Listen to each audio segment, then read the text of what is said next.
If Omen uses his smoke mid-air, it will slowly fall down, right? This is a mechanic that some Omen players use to make one-ways anywhere on every map, and I think most of us know this trick by now. However, did you ever see someone using this trick to this extent? Look at this clippy. Shadows traveling. Shadows traveling. These are not spawn.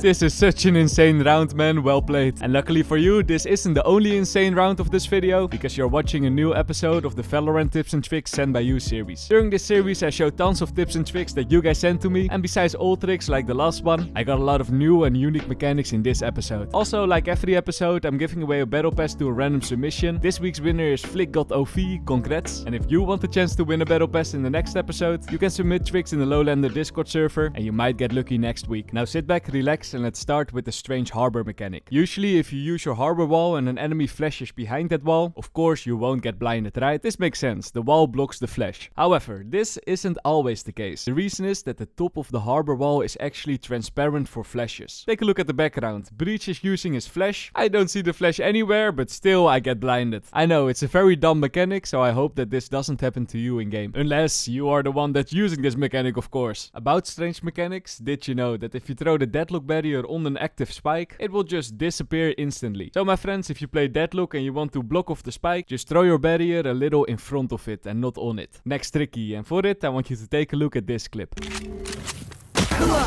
What? Is that wall wallbangable? With a ghost? That's actually insane, I never knew that. Another perfect example of Valorant walls being made of paper. Okay, let's stay over here on Pearl now for another tricky. This one is for all the red players out there. Usually, if you want to push A with your team, you're always gonna check the right corner in case a red is chilling over there. Most players don't pay attention to the left because of course you can't hide on the left. There's not enough room, and we can use that. All you gotta do is place the smoke down in main and then hide in that corner. Chill over there, and with a bit of luck, if the enemies are pushing through the smoke, they're most likely gonna check the right corner first. That's when you can get some easy kills. Well played, Artemis.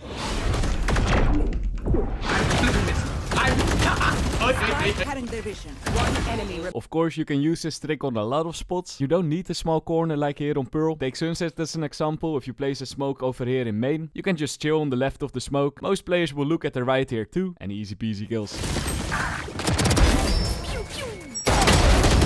And let's stay on Sunset for one of the craziest sofa drones I've ever seen. Here's what you gotta do. Go to a main and stand on these boxes. Don't stand all the way against the wall, but stand on this corner. After that, aim up and use your sofa drone. Now here's the thing. If you move while using this drone, you won't get enough height. However, if you don't move and let it elevate first, then you can get to the edge of this wall, and after that look over this building. Honestly, this might be the highest drone I've ever seen. However, the information of this drone is like limited, so it might not be a very good drone, but it's a cool drone nonetheless because it's flying so extremely high. With the same mechanic, you can also fly very high over here on Icebox, but again, I don't think it's very useful, since you can only use this trick if you're standing all the way in the open in middle, but pretty cool to know, I guess. Luckily, this next trick is a bit more useful. In fact, it even got used during last VST tournament. You know, on Abyss, there's this spot over here where you could jump on the right and maybe catch the enemies by surprise. Yes, this spot over here we've all been using wrong. Some players like to smoke and then jump, other players just jump on a random moment, but no, my friends, here's what you actually gotta do. When you play an agent with an escape like Chamber, you want to go to this spot, and as soon as the barriers are going down, jump to the other side immediately. If you do this quickly, you can jump on this box and get all the way to the platform before the enemies can peek you. Because you can get there before the enemies can peek you, even pro players are using it, and this is how it looks like in game. 9 to end this half. Leaf again going for the jump around this time. It does work. Such a good play, Leaf, but of course Leaf didn't submit this trick. It was because of its Genius that I found out about this tricky. Well played, its Genius.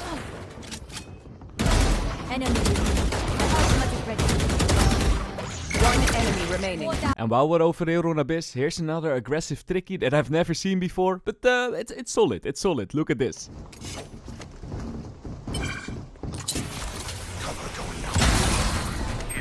Yup, well played, Araf. For this one, a teammate needs to smoke on top of these boxes, and then you can jump over this pillar all the way to this smoke. If you do this quickly, the enemies won't have vision on you, so you might be able to get a sneaky kill. Now let's talk about the strange Valorant mechanic. If you stand over here with Gecko and you try to plant the spike with your wingman in nest, it will go to the right, jump onto kitchen, and then walk to nest. However, what happens if you try to plant the spike over there, but your wingman gets hit by a grav net? If he gets hit, he can't jump anymore. So place your bets now. Will the wingman walk all the way around? Will the wingman disappear on the spot and drop the spike? Or maybe something else? Just take a look at it, my friends.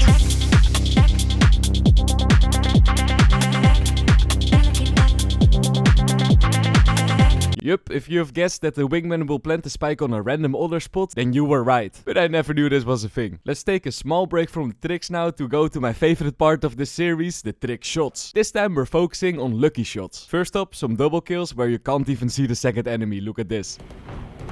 One enemy remaining. And another one, I also just see one enemy over here. Lucky wallbang kill. Spike planted. An attack helicopter. One enemy remaining. And this last one isn't really a lucky kill, but I wanted to showcase it anyway, because honestly, do you spot an enemy over here? I just can't see an enemy, but well played, dude. Even if I zoom it in, I don't see an enemy. Anyway, back to the tricks. Here's a Phoenix tricky that went under the radar for very long, but might actually be very useful. As you probably know by now, you can use the Phoenix wall through walls. Back in the day, this wasn't a thing, but now this is a thing. A lot of people use this mechanic to block things off, you know, on an easier way, but I don't see a lot of players use this trick. Imagine, you're standing somewhere and you hear an enemy planting or defusing the spike. Instead of using your wall through a wall to block it off, you can also use your wall through a wall to hit the enemy and maybe get a kill. The reason why this might be better than your Molotov in some cases is because sometimes you can't make a lineup or you simply don't know a lineup. So this tactic is exactly what Takri used in this round. He waited till he heard the peep peep, used his wall and easy peasy kill. Going up.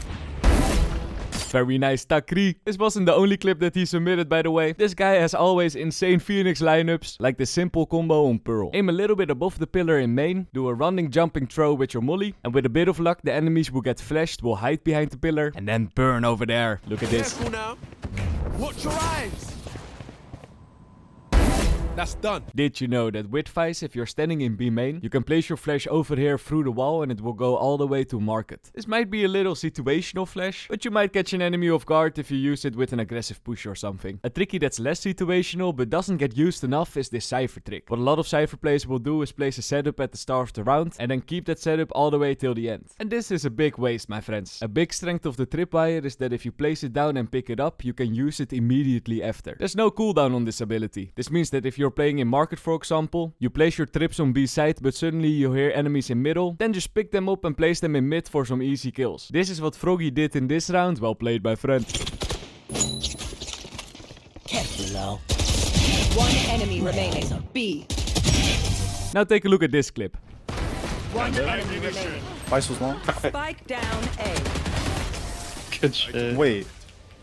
I stepped on top of it, like I didn't jump. Yeah, did you notice that? In this round, King Carrot didn't have to jump on the window. He was just walking on the ledge like it was a stairs. And because he walked on the ledge like that, his gun was accurate immediately, so he could shoot faster on the enemy. And I was like, wow, how does this work? Is it a 1 in a million moment, or can your teammate actually boost you on the window? So I hopped into a custom game, did some tests, and my conclusion, it's a 1 in a million moment. Whatever I tried, I couldn't get on the window consistently without jumping. So I think that this was just a very lucky round from King Carrot. Still cool clippy though. This next trick, I think most of you guys already know. But man, it's so satisfying to watch, so I will show it anyway. I'm talking about the Caterpillar Astra tactic.